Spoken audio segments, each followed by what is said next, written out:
sobrang masaya talaga ako. Kasi talagang hindi talaga ako pinapabayaan ni Lord. Good morning, my angel. So, ngayong araw ay Friday at last day na po ng ating week. So guys, di ba kahapon ay nag-live ako, no? Tapos, after nung 8 oras kong trabaho, pumunta naman ako doon kay Emma kasi nga po dumating na si Emma.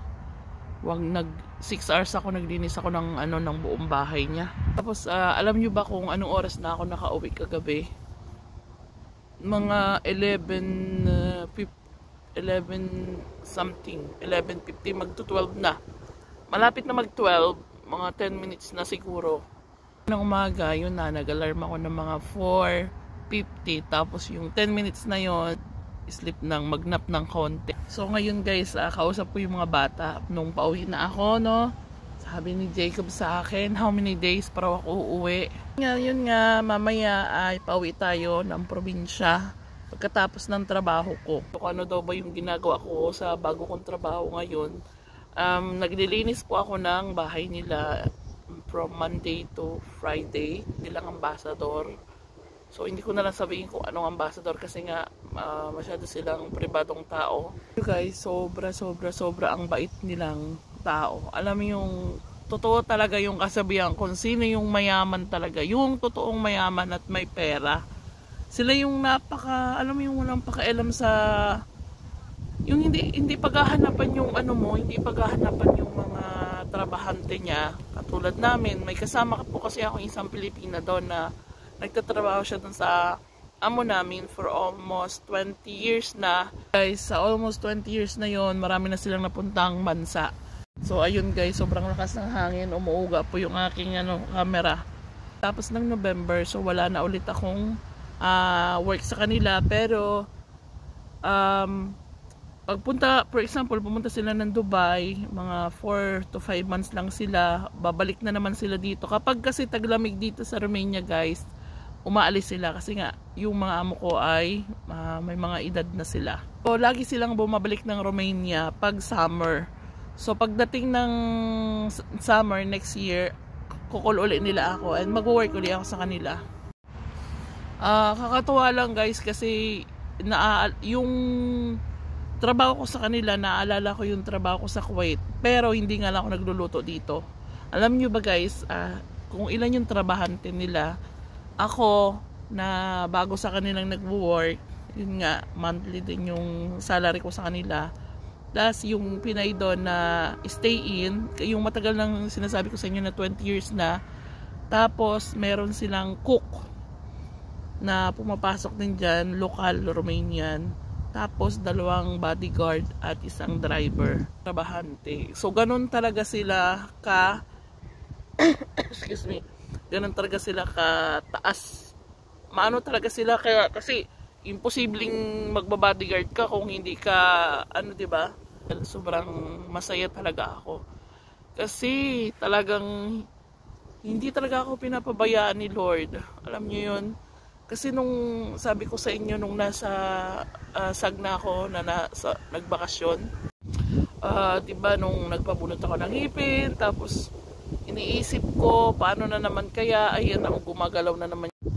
Sabi ko paano na naman kaya, summer na naman dito sa Romania, wala na naman halos mga part-time, walang masyadong trabaho.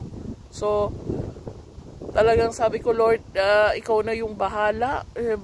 Ayoko nang mag-plan na hanapin yung mga client na available kasi marami naman ako mga number ng dati kong client, kaya lang hindi ko alam kung nandito pa sila or bumalik. Yung mga latest na client ko nga, mga nasa alisan. So buti na lang may isang Pilipinang mabait talaga nagbibigay sa akin ng part-time. So sabi niya, sis, baka gusto mong part-time, 3 times a week ang kailangan nila. So yun ngayon sila, sir. Kaya sabi ko, sige, mo yung number, itatry ko. Tapos yun nga, yan lang talaga yung inaasahan kong trabaho kasi alam ko si Emma paalis din papunta ng Italy. So yun nga guys, pag message ko sa kanya, sabi niya sa akin na yun, mag-start na kami ng trabaho. Kaya lang sabi ko sa kanya, ako ay nasa vacation pa. Sabi ko pagbalik, kung maantay nyo ako, pwede akong magtrabaho sa kanya. Tapos yun nga, sabi niya, enjoy your vacation. Sabi ko, mukhang mabait to. Sabi sa akin, enjoy your vacation, na we will wait you. And then, nung nag-start na ako sa kanila ng trabaho, kinausap niya ako personally, nung pagkatapos ng work ko ng 5 hours lang kasi usapan namin, 5 hours.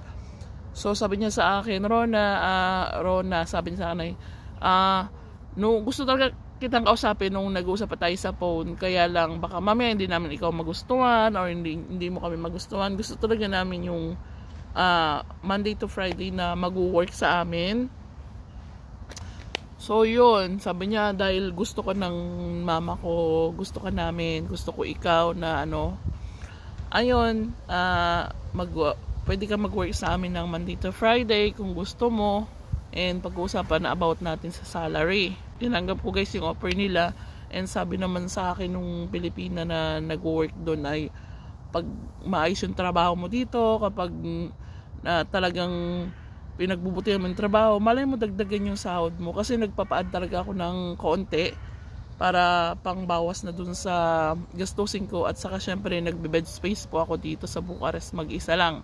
Sobrang happy, kahit papano naman yung sahod ko sa kanila is okay, kaya naman yun. And yung nag-adjust ako sa oras, sabi ko sa kanila, sir, baka kung po pwede na mag-adjust tayo ng oras, agahan ko ng 7, tapos 7 to 3 or 7 to 2. Kaya lang ang kagandahan sa kanila, pagkatapos ng trabaho ko, kahit hindi pa tapos yung 8 hours, pwede na akong umiska po. Pag ka pa sa second job, hindi ka ba napapagod? Bago ko diba 3 o'clock, so makakarating ako sa bahay mga 4 o'clock, 4 something.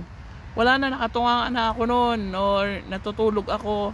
Kaya sabi ko, kaysa nakatungangan ako ng mga ilang oras, ba't di ako mag-part-time kahit 3 oras o 4 na oras? So yun, buti na lang talaga guys, umuwi po talaga si Emma. At yun, thanks God talaga, kasi thank you Lord, talagang hindi niya ako pinapabayaan, dahil alam niya talagang kailangan kong kumita while na bakasyon pa yung mga bata. Hindi ko man sa inyo guys masabi pa yung mangyayari sa susunod, yung mga gagawin namin, kaya lang wait lang muna. In the future malalaman niyo kung bakit. Time ko dito guys ay 7 o'clock, diba? So 6:06 nandito na ako sa harap ng building. Kaya ngayon ay 6:43 na, pwede na tayong umakyat doon. Gising na Angel, kailan paalam na si May Diary nyo. Hanggang dito na lang guys, abangan nyo ang mangyayari sa ating susunod na ganap sa buhay. Paalam, see you our next vlog.